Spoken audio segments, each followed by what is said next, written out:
ভারত পাকিস্তান চলমান উত্তেজনায় বাংলাদেশ কোন পক্ষে, কিন্তু পরিস্থিতির উপর তীক্ষ্ণ নজর রাখছেন ঢাকা। এমনটাই জানিয়েছে বাংলাদেশের বিদেশ নীতি দেখভালের দায়িত্বপ্রাপ্ত সরকারের প্রতিনিধিরা। ঢাকা মনে করে এটি একান্তই দুই প্রতিবেশী দেশের আভ্যন্তরীণ বিষয়। যদিও ভারত পাকিস্তান উত্তেজনার ছায়া এর মধ্যে বাংলাদেশ সীমান্তে পড়তে শুরু করেছে, বাংলাদেশ সীমান্তে বিএসএফকে সতর্ক অবস্থায় রেখেছে ভারত। দেশটির সীমান্তরক্ষী বাহিনী বিএসএফের এক কর্মকর্তার বরাতে দিল্লির সরকারি বার্তা সংস্থা পিটিআই জানিয়েছে, সীমান্ত জুড়ে বিএসএফ অ্যালার্ট জারি করেছে। ভারত ও পাকিস্তান সীমান্তের উত্তেজনার সুযোগ যেন কোনো দুর্বৃত্ত অথবা সন্ত্রাসী না নিতে পারে, সেজন্য বাংলাদেশ সীমান্তে বিএসএফকে সতর্ক রাখা হয়েছে।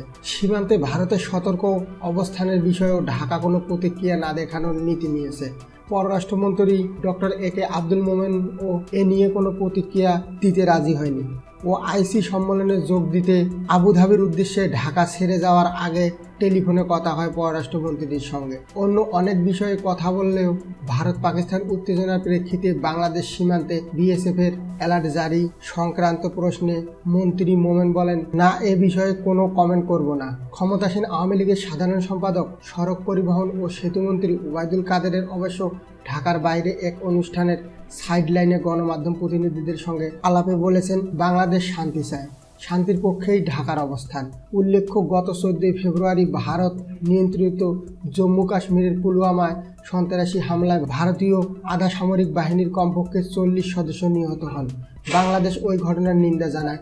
নয়াদিল্লিস্থ বাংলাদেশ হাই কমিশনের মাধ্যমে ভারতের প্রধানমন্ত্রী নরেন্দ্র মোদীকে পাঠানোর বার্তায় প্রধানমন্ত্রী শেখ হাসিনার এ নিন্দা জানান।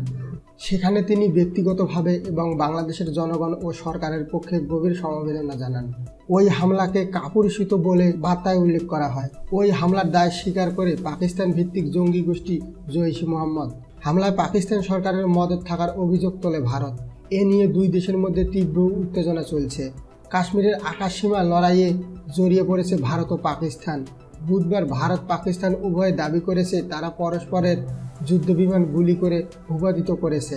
গত দুদিনে বিমান হামলা ছাড়াও দুই দেশের স্থল বাহিনীর মধ্যে 1 ডজনেরও বেশি স্থানে গুলি বিনিময় হয়েছে।